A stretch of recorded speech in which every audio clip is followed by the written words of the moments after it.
Hi welcome to Raman educational. ఈరోజు మనం RRB NTPC previous క్వశ్చన్స్లో భాగంగా పార్ట్ 4 వీడియోలో కొన్ని క్వశ్చన్స్ చూద్దాం. ఫస్ట్ క్వశ్చన్ వచ్చేసి 200 మీటర్ల పొడవున్న రైలు సగటున గంటకు 75 కిలోమీటర్ల వేగంతో ప్రయాణిస్తుంది. 250 మీటర్ల పొడవున్న మరొక రైలు దీనికి వ్యతిరేక దిశలో 33 కిలోమీటర్ల వేగంతో ప్రయాణిస్తుంది. అవి ఒకదాన్ని ఒకటి దాటిపోవడానికి ఎంత సమయం పడుతుంది? ఇక్కడ రెండు రైళ్ళు ఒకదానికొకటి ఆపోజిట్గా వెళ్తున్నాయి కాబట్టి కలపడం జరుగుతుంది వాటి యొక్క పొడవులు. అలాగే వేగాలు కూడా కలపాలి, ఎందుకంటే ఆపోజిట్లో ఉన్నాయి కాబట్టి. ఒకవేళ వ్యతిరేక దిశలో కాకుండా ఒకే సైడ్ వెళ్తుంటే ఒక రైలు పొడవు నుంచి వెళ్ళి మరి ఒక రైలు పొడవు తీసేయాలి. అలాగే వేగాలు కూడా ఒక రైలు యొక్క వేగం మరి ఒక రైలు యొక్క వేగం నుంచి తీసేయడం జరుగుతుంది. ఇక్కడ మనకు ఎంత సమయం పడుతుంది అని ఇవ్వడం జరిగింది. అంటే కాలం అడిగాడు. కాలం ఈక్వల్ టు మన ఫార్ములా దూరం బై వేగం. దూరం వచ్చేసి రెండు రైళ్ళు వ్యతిరేక దిశలో వెళ్తున్నాయి కాబట్టి 200 metres plus 250 metres equal to 450 metres రైలు యొక్క దూరం రావడం జరిగింది. అలాగే వేగం,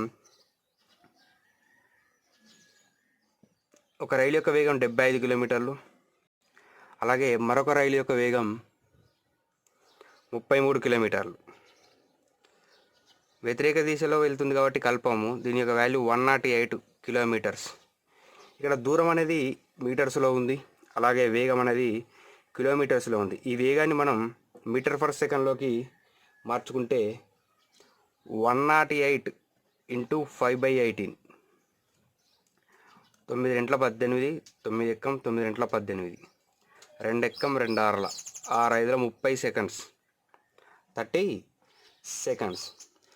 ఇప్పుడు దూరం తెలిసింది, వేగం తెలిసింది, ఎంత సమయం పడుతుంది? కాలం అడిగాడు కాబట్టి దూరం బై వేగం. దూరం మనకు 450 మీటర్స్ బై అలాగే వేగం 30 సెకండ్స్. 0 పోతే 3 ఎక్కం 3 3 5 15, 15 సెకండ్స్లో ఒకదాన్ని ఒకటి దాటిపోవడానికి సమయం అనేది మనకు పడుతుంది. అలాగే నెక్స్ట్ క్వశ్చన్ 0.6, 0.66, 0.066 ప్లస్ 6.606 వీటిని యాడ్ చేయాలి. చూడండి, 0.6 పాయింట్లు అనేది మనం ప్రతి పాయింట్ కింద వచ్చేటట్టు చూసుకోవాలి. 0.66, అలాగే 0.066, అలాగే 6.606, 6 6 12 పైకి ఒకటి 6 6 12 1 13, అలాగే 6 6 12 12 6 18, 18 1 19, 1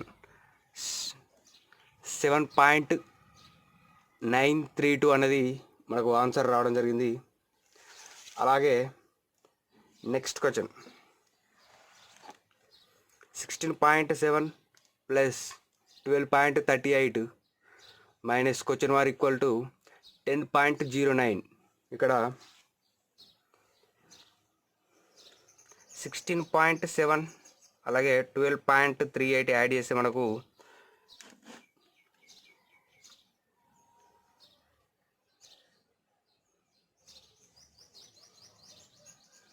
8, అలాగే 7 + 3 10, 0 1, 3 + 6 9, 1 1 2.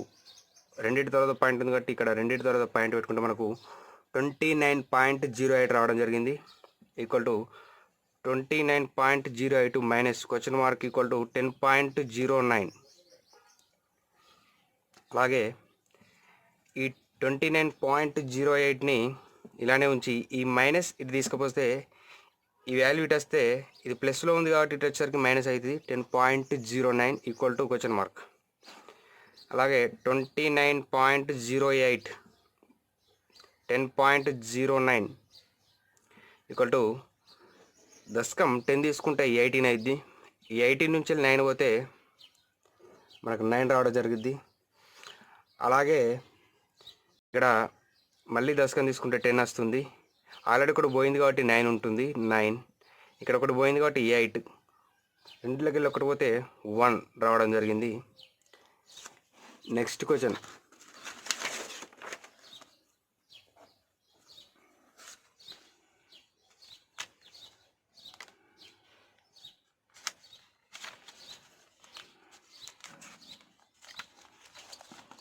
థర్టీ4th క్వశ్చన్.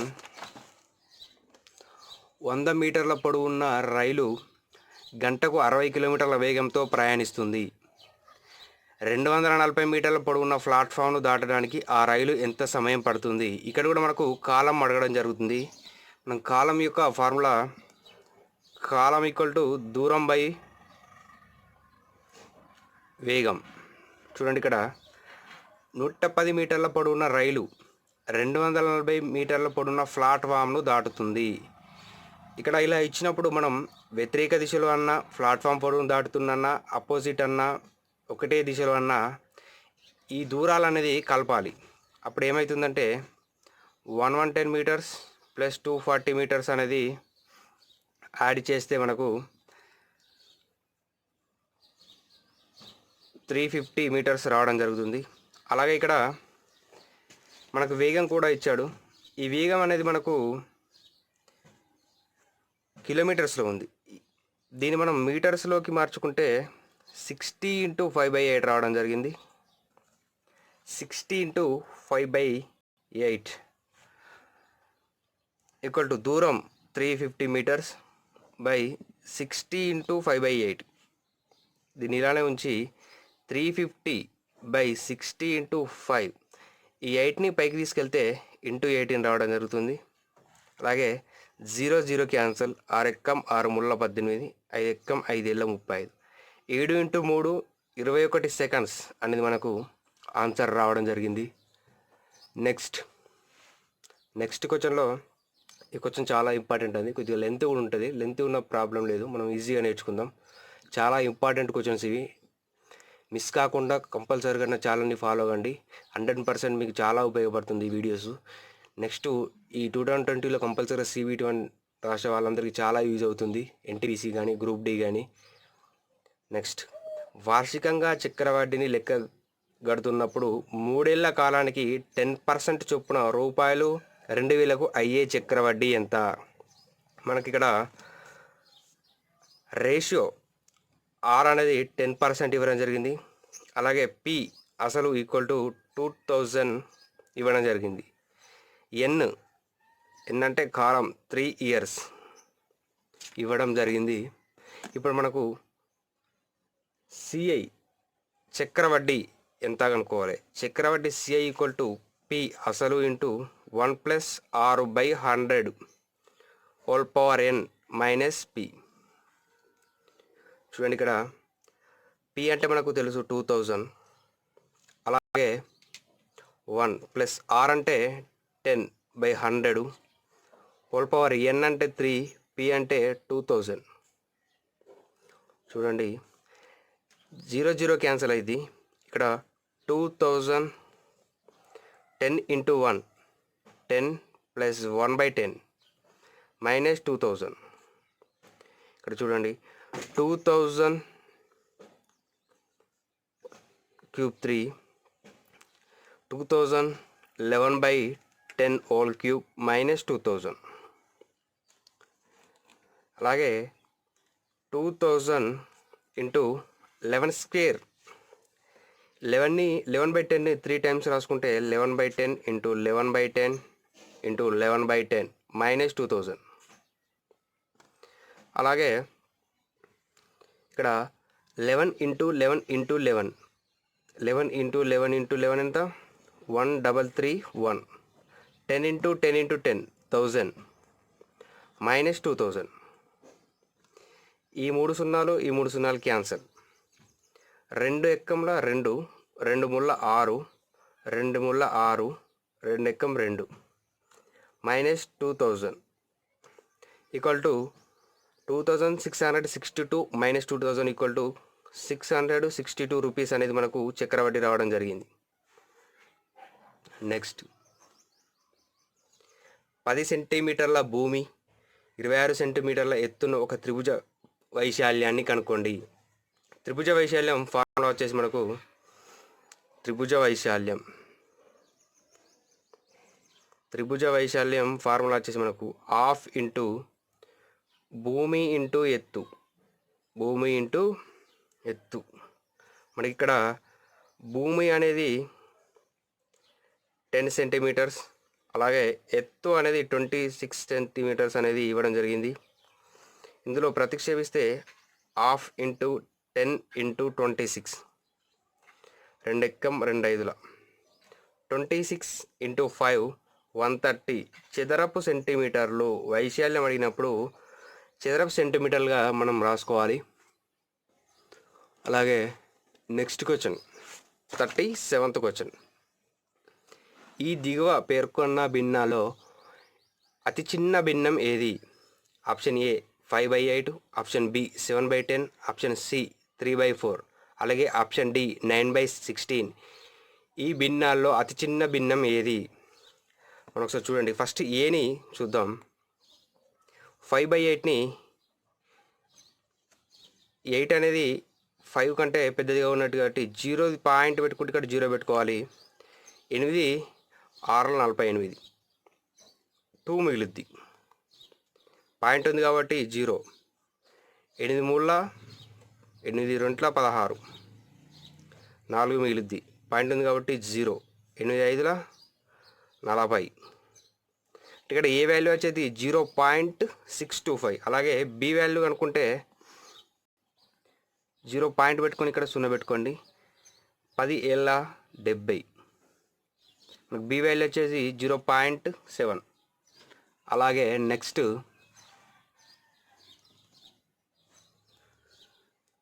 3/4ని 0 పాయింట్గా పెట్టి తీసుకుంటే మనకు 30 రావడం జరుగుతుంది. 4 ఏళ్ళ 28 2 మిగులుద్ది. పాయింట్ ఉంది కాబట్టి 0. 4 3 24 4 3 12 4 5 20. మనకు సి వాల్యూ వచ్చేసి 0.75 రావడం జరిగింది. అలాగే నెక్స్ట్ డి వాల్యూ కూడా చూసుకుంటే 16 9 0 పాయింట్ పెట్టుకుంటే 9. నెక్స్ట్ 16 5 80 10 మిగులుద్ది. పాయింట్ ఉంది కాబట్టి 0 పెట్టుకుంటే మనకు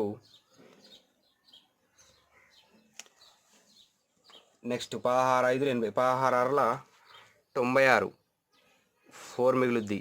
పాయింట్ ఉంది కాబట్టి 0. ఇలా చేసుకుంటూ పోతే మనకు 0.56 సంథింగ్ రావడం జరుగుతుంది. అయితే ఇక్కడ ఉన్న వాల్యూస్లలో అతి చిన్న వాల్యూస్ ఏముంది? 0.625 0.7 0.75 0.56. 0.56 అనేది మనకు చిన్న వాల్యూ కాబట్టి అతి చిన్న సంఖ్య ఏది? అతి చిన్న భిన్నం 9/16 అనేది మనకు అతి చిన్న భిన్నంగా ఉండడం జరుగుతుంది. అలాగే 38 క్వశ్చన్. దిగువ ఇచ్చిన వరుస అక్షరాలలో ఎడమవైపు నుంచి ఏడవ ఏ మరియు కుడివైపు నుంచి 7వ ఏకు మధ్య ఉన్న ఏల సంఖ్య ఎంత? ఒకసారి చూడండి. దిగువ ఇచ్చిన వరుస అక్షరాలలో ఎడమవైపు నుంచి 7వ ఏ, ఇది ఎడమవైపు, ఇటు నుంచి ఇది ఎడమవైపు, ఇది కుడివైపు. ఎడమవైపు నుంచి 7వ అక్షరానికి, ఎడమవైపు నుంచి 7వ అక్షరం ఎక్కడ ఉందో చూద్దాం. ఇది 1 ఏ, ఇది 2, ఇది 3, ఇది 4 5 6 7. ఇది 7వ ఎక్కడి నుంచి? ఎడమవైపు నుంచి. అలాగే కుడివైపు నుంచి కూడా 7వ ఏ 1 2 3 4 5 6 7. మధ్యగా ఉన్న ఏల సంఖ్య ఎంత? ఎన్ని ఉన్నాయి మధ్యలో? ఒకటే సంఖ్య ఉంది కాబట్టి ఆన్సర్ అనేది 1గా రావడం జరిగింది. నెక్స్ట్, ఒక కోడ్ భాషలో 278 అనగా చాలా వేగంగా పరిగెత్తు అని అర్థం. 853 అనగా వేగంగా వెనక్కి వచ్చేయి అని అర్థం. 376 అనగా పరిగెత్తు మరియు వచ్చేయి అని అర్థం. మరి వెనక్కి అనే పదం ఏ సంఖ్యతో చూపవచ్చును? ఒకసారి మనం లెక్క కనుక చూసుకున్నట్టయితే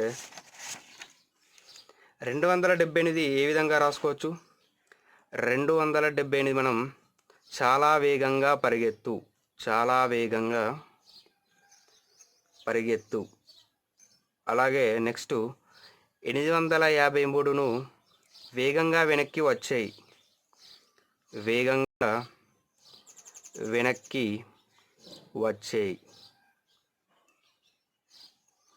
అలాగే నెక్స్ట్ 376ని ఈ విధంగా రాసుకోవచ్చు. పరుగెత్తు మరియు వచ్చేయి.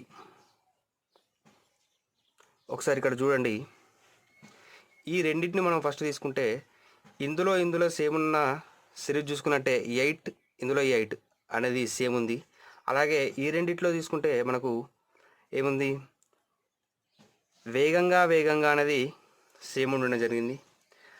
నెక్స్ట్ ఈ రెండింటిని తీసుకుంటే 3, ఇందులో 3 అనేది సేమ్ ఉన్నాయి. అలాగే ఈ రెండింటిని తీసుకుంటే ఇందులో సేమ్ ఉన్నాయి, వచ్చేయి మరియు వచ్చేయి అనేది సమానంగా ఉన్నాయి. నెక్స్ట్ ఈ రెండింటిని తీసుకుంటే 7 మరియు 7 అనేది సమానంగా ఉండడం జరిగింది. సేమ్ ఇందులో ఈ రెండింటిని తీసుకుంటే పరిగెత్తు మరియు పరిగెత్తు అనేది సేమ్గా ఉండడం జరిగింది. ఇక్కడ మనకు 5 వెనక్కి వచ్చే పదానికి ఏ సంఖ్యతో చూపవచ్చు అడిగాడు. ఇక్కడ ఈ సిరీస్లో 8 మరియు 3 పోయింది. ఇందులో వేగం మరియు వచ్చే అనేది పోయింది. ఇందులో మిగిలిన సంఖ్యకి సమానంగా రావడం జరుగుతుంది. అంటే వెనక్కి దానికి కోడ్ అయ్యేది మనకు 5 అనేది రావడం జరిగింది. నెక్స్ట్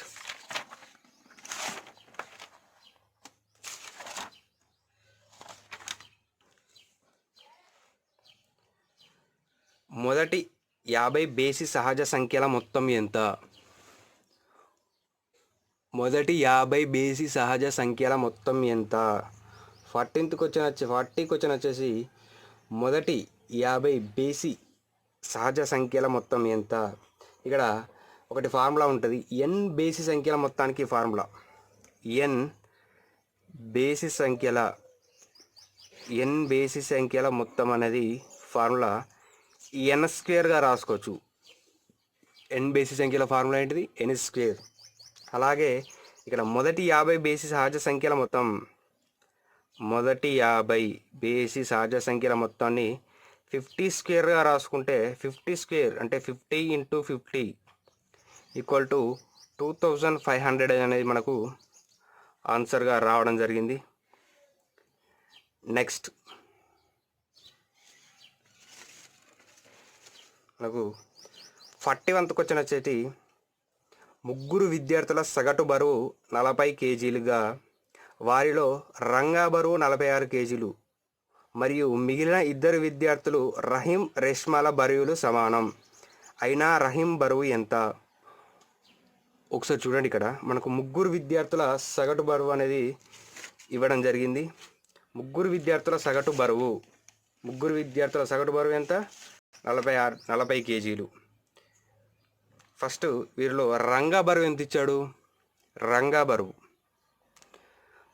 బరువు వచ్చేసి 46 kgలు. అలాగే చూడండి, ఇక్కడ రహీం మరియు రేష్మాల బరువులు సమానం. ఎవరెవరి బరువులు సమానం? రహీం మరియు రేష్మాల బరువులు అనేది సమానంగా ఉండడం జరుగుతుంది. అంటే రహీం బరువు ఎంత ఉంటాడో రేష్మా కూడా అంతే ఉంటాడు. మనకు బరువు ఎంతో తెలియదు కాబట్టి ఎక్స్ అనుకోండి. అంటే ఇక్కడ రహీం యొక్క బరువు ఎక్స్ మరియు రేష్మాల యొక్క బరువు అనేది ఎక్స్గా రావడం జరుగుతుంది. నెక్స్ట్ అయినా రహీం బరువు ఎంత? ఇక్కడ ఫస్ట్ మనకు క్వశ్చన్లో ముగ్గురు విద్యార్థుల సగటు ఇవ్వడం జరిగింది. అంటే సగటు యొక్క ఫార్ములా రాసుల మొత్తం బై రాసుల సంఖ్యగా రాసుకుంటే సగటు అనేది మనకు 40 kgsగా ఇవ్వడం జరిగింది. అలాగే రాసుల మొత్తం అంటే మనకు వారిలో రంగా బరువు 46 kg. అలాగే రాసుల మొత్తం కాబట్టి రహీం మరియు రేష్మల యొక్క బరువు తెలియదు కాబట్టి వరకు రహీం యొక్క బరువు ఎక్స్, అదే రేష్మి యొక్క బరువు ఎక్స్గా తీసుకుంటే రాసుల సంఖ్య, రాసులు ఎన్ని ఉన్నాయి? 1 2 3, మొత్తం ఎంత అవుతాయి? 3. ఇక్కడ ఇది భాగిస్తుంది, ఇటు పోతే గుణించడం జరిగింది. అంటే 40 × 3 ఏమైతే 120 ఈక్వల్ టు 46 + x 2x. ఇక్కడ 2x ఈక్వల్ టు 120, ఇటు పోతే -46గా రాయడం జరుగుతుంది. 2x equal to 74. 120 - 46 74. నెక్స్ట్ 2 ఎక్కం 2 మూల 6, 1 మిగులుతుంది, 1 4 14 అవుతుంది, 2 ఏళ్ళ 14 ఈక్వల్ 37 kg అనేది మనకు ఆన్సర్ రావడం జరిగింది. ఈ ఆన్సర్ 37 kg అనేది ఎవరు? రహీం యొక్క బరువు. రహీం యొక్క బరువు మనకు 37 kgsగా రావడం జరిగింది. రహీం యొక్క బరువు మనకు 37 kgs. అలాగే నెక్స్ట్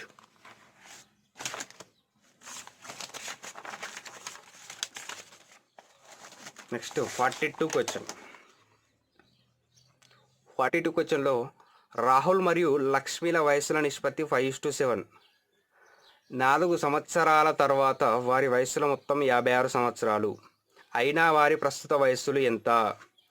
రాహుల్ మరియు లక్ష్మిల వయసుల నిష్పత్తి ఎంత ఇచ్చిందంటే మనకు రాహుల్ మరియు లక్ష్మిల నిష్పత్తి, వయస్సుల నిష్పత్తి 5:7. దీన్ని మనం 5x 7xగా రాసుకుంటే 4 సంవత్సరాల తర్వాత రాహుల్ మరియు లక్ష్మి యొక్క 4 సంవత్సరాల తర్వాత రాహుల్ యొక్క వయస్సు 5x, ఇతనికి 4 సంవత్సరాల తర్వాత. అలాగే లక్ష్మి యొక్క వయస్సు 7x, ఈమెకు 4 సంవత్సరాల తర్వాత. మొత్తం వారి వయస్సుల మొత్తం అంటే ప్లస్ అయ్యి కదా, మొత్తం అనేది 56 సంవత్సరాలు రాసుకోవచ్చు. Next 5x 7x 12x + 4 + 4 8 equal to 56. Next 12x equal to 56 - 8. 12x equal to 48, x equal to 4. 12 12 ఎక్కం 12 నల్ల 48, x ఈక్వల్ టు 4 రావడం జరిగింది. ఇప్పుడు వారి ప్రస్తుత వయస్సులు ఎంత? 4 సంవత్సరాల తర్వాతకు ముందు వారి యొక్క వయసులు ఎంత అని ఇవ్వడం జరిగింది. అప్పుడు ఎంత ఉండే? 5x 7x ఉండే. ఇప్పుడు x స్థానంలో 4 వాల్యూ చేసుకుంటే మనకు రాహుల్ యొక్క వయస్సు 4 సంవత్సరాల క్రితం, ప్రెజెంట్ యొక్క వయసు 5x ఈక్వల్ టు 5 × 4 20 రాహుల్ది. అలాగే నెక్స్ట్ లక్ష్మి యొక్క వయస్సు 7x, 7 × 4 28గా మనకు రావడం జరిగింది. 56. వారి ప్రస్తుత వయసులు ఎంత? ఒకటి 20 మరియు 28గా రావడం జరిగింది. నెక్స్ట్ చాలా సింపుల్ క్వశ్చన్ అండి, ఇది చాలా రిపీటెడ్ క్వశ్చన్ కూడా. ఒక శిబిరంలో 500 మంది విద్యార్థులకు 70 రోజులకు సరిపడు ఆహార ధాన్యాల నిల్వ కలదు. ఆ శిబిరంలో అదనంగా 200 మంది చేరిన ఆ ఆహార ధాన్యాల నిల్వ ఎన్ని రోజుల వరకు సరిపోవును? ఒకసారి చూడండి, ఇక్కడ మనకు 43 క్వశ్చన్ వచ్చేసి, ఒక శిబిరంలో ఎంతమంది ఉన్నారు? 500 మంది ఉన్నారు. వారికి 70 రోజుల వరకు సరిపడా ఆహారం కలదు. నెక్స్ట్ అదనంగా 200 మంది వచ్చి చేరారు.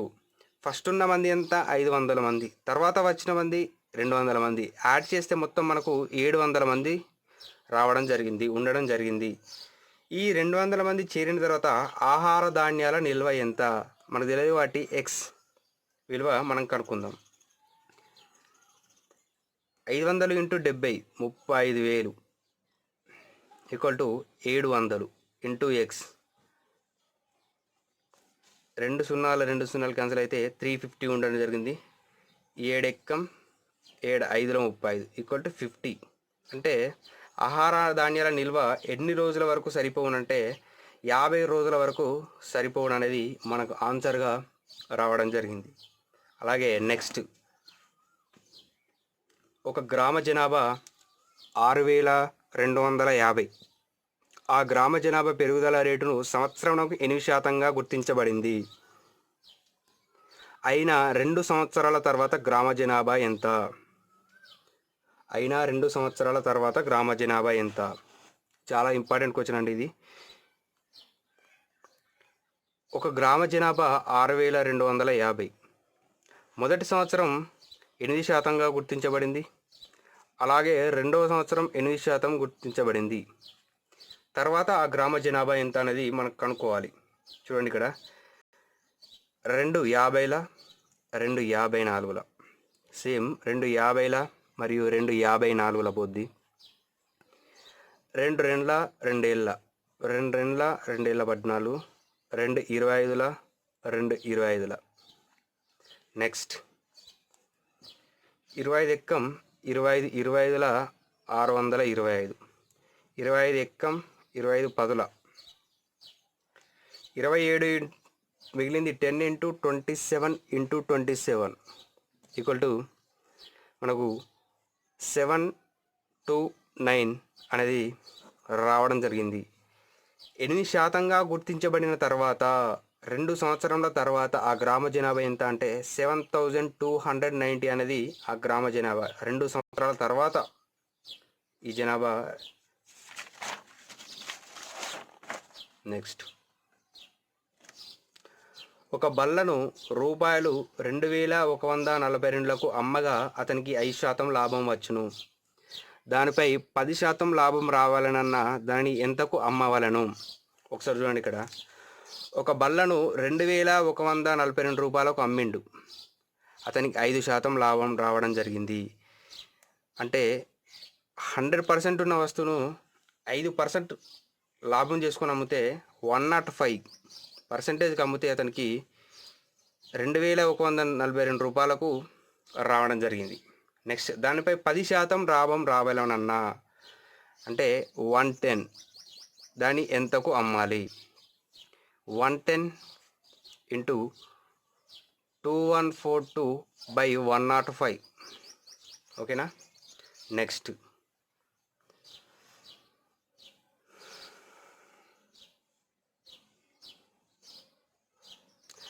నెక్స్ట్ ఇక్కడ 2 5ల 10, 5 రెంట్ల 10, 5 ఎక్కం 5. నెక్స్ట్ లేకపోతే 7తో పోద్దండి. 7 ఎక్కం 7, 7 5ల 35, 7 30ల 214, 210, 42 మిగులుతుంది. 7 6 42, 7 6 42. నెక్స్ట్ 3 5ల 15, 3 ఎక్కం 3 రెంట్ల 6. నెక్స్ట్ 5 ఎక్కం 5, 5 రెంట్ల 10, 5 రెంట్ల 10 రావడం జరిగింది. ఈక్వల్ టు 102 × 22 ఈక్వల్ టు 2244 అనేది ఆన్సర్ రావడం జరిగింది. నెక్స్ట్ రామకృష్ణ ఒక స్కూటర్ను రూపాయలు 17,000కు కొనుగోలు చేసి తర్వాత పెట్రోల్ ధర బాగా పెరగడం వల్ల దానిని 15% నష్టానికి అమ్మను. అయినా అమ్మిన వెల ఎంత? రామకృష్ణ ఒక స్కూటర్ను రూపాయలు 1700కు కొనుగోలు చేసెను.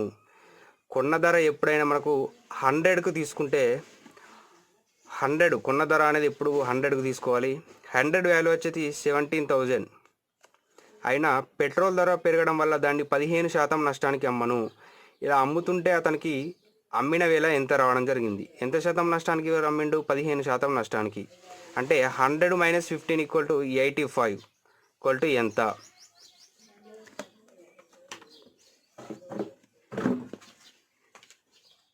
రికార్డ్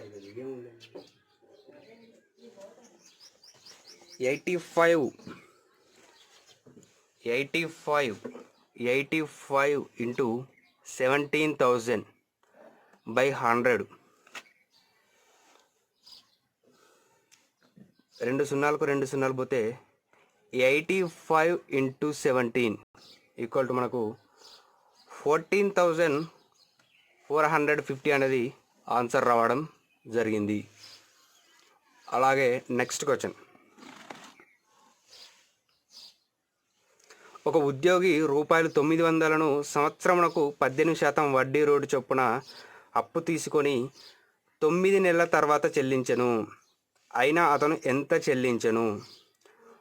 ఇక్కడ ఒక ఉద్యోగి రూపాయలు 900 అంటే అసలు అనేది మనకు పి వాల్యూ ఇవ్వడం జరిగింది.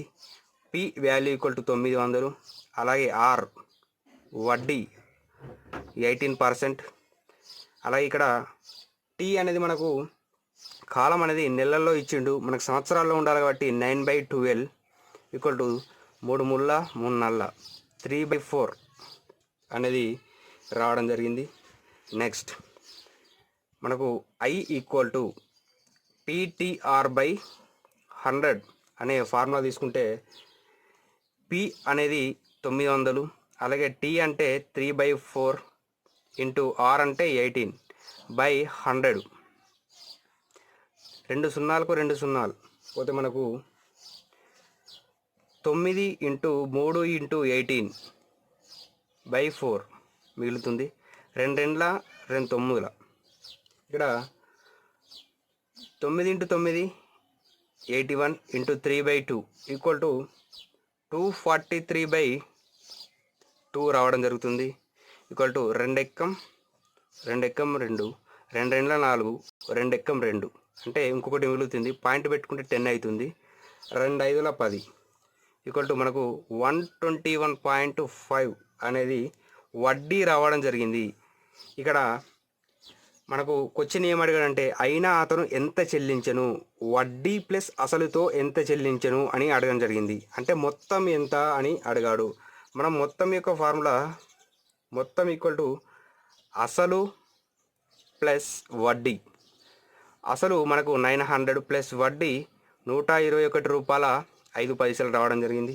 మనకు యాడ్ చేస్తే 1021 రూపాయల 5 పైసలు మనకు ఆన్సర్గా రావడం జరిగింది. నెక్స్ట్ క్వశ్చన్, 12 మీటర్ల పొడవున 8 మీటర్ల వెడల్పు 5 మీటర్ల ఎత్తుగల ఒక గది 4 గోడల వైశాల్యం ఎంత? 12 మీటర్ల పొడవు 8 మీటర్ల వెడల్పు 5 మీటర్ల ఎత్తుగల ఒక గది యొక్క 4 గోడల వైశాల్యం ఎంత? ఇక్కడ గది యొక్క 4 గోడల వైశాల్యానికి ఫార్ములా వచ్చేసి 2h into L plus B.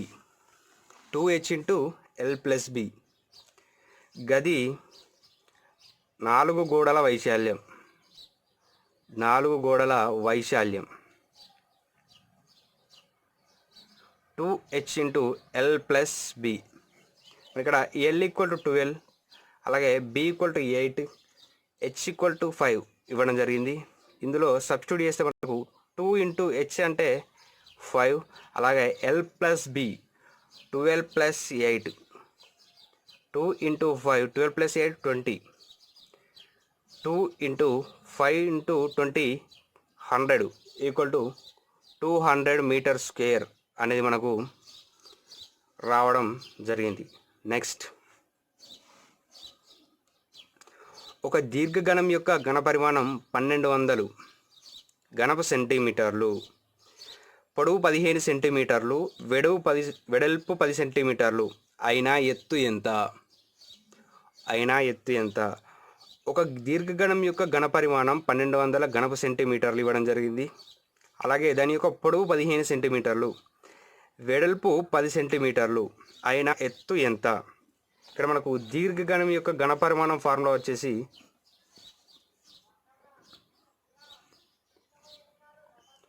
దీర్ఘగణం యొక్క ఘనపరిమాణం మనం దీన్ని V చే సూచిస్తాము.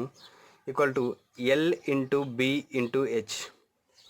మనకు ఇక్కడ దీర్ఘగణం యొక్క ఘనపరిమాణం వాల్యూ V ఈక్వల్ టు 1200 ఇచ్చాడు.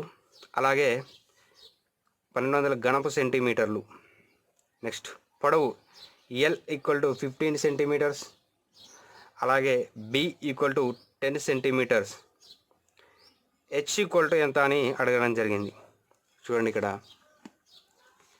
మనకు formula V equal to L into B into H. ఇక్కడ V అనేది 1200, నెక్స్ట్ ఎల్ అనేది 15, B into 10 into H value అనుకోవాలి. ఈక్వల్ టు 1200 బై ఈ 15 ఇంటూ 10 ఇటు వస్తే మనకు భాగించడం జరిగింది ఈక్వల్ టు హెచ్. 0 0 క్యాన్సిల్ అవుతుంది. 3 5ల 15, 3 40ల 120, 5 ఎక్కం 5 ఎందుల మనకి హెచ్ ఈక్వల్ టు 8 అంటే ఎత్తు అనేది 8 సెంటీమీటర్లు రావడం జరిగింది. Next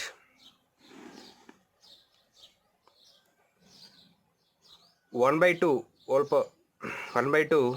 power -2 plus 1/3 whole power -3 equal to ఎంత? ఒకసారి చూడండి, ఇది సింపుల్ క్వశ్చన్. 1/2 -2 ప్లస్ 1/3 -3. భిన్నం అనేది లవం హారంగా, హారం లవంగా మారితే -2 పోయి +2గా మారడం జరుగుతుంది. ఇక్కడ కూడా భిన్నం అనేది లవం హారంగా, హారం లవంగా చేంజ్ అయితే -3 అనేది +3గా రావడం జరిగింది. ఇక్కడ లవం అనేది హారంగా, హారం అనేది లవంగా మారితే 2 మిగులుద్ది. ఇక్కడ ప్లస్ వస్తుంది, మైనస్ పోయి. నెక్స్ట్ ఇక్కడ 3 వస్తుంది, ప్లస్ రావడం జరుగుతుంది. ఈక్వల్ టు 2 స్క్వేర్ అంటే మనకు 4. అలాగే 3 క్యూబ్ 3 ఇంటూ 3 ఇంటూ 3, 3 ముళ్ళ 9, 9 ముళ్ళ 27, 27. 9 + 27 ఈక్వల్ టు 31 అనేది ఆన్సర్ మనకు రావడం జరిగింది. Thank you friends. చూడండి ఫ్రెండ్స్, నేను చాలా కష్టపడి ఎన్టీపీసీ, గ్రూప్ డి, మిగతా ఆర్ఆర్బి, జేఈ ఎగ్జామ్స్లో ఇంతకుముందు వచ్చిన ప్రీవియస్ క్వశ్చన్స్ నేను తీసుకొని ఒక దగ్గర గ్యాదర్ చేసుకొని మీకు ఈజీగా చెప్పడం జరుగుతుంది. మ్యాక్సిమం మీకు చాలా వరకు ఇవి యూజ్ అవుతాయి. కంపల్సరీగా నా ఛానల్ను ఫాలో అవ్వండి, సబ్స్క్రైబ్ చేసుకోండి, లైక్ చేయండి, షేర్ చేయండి. Thank you.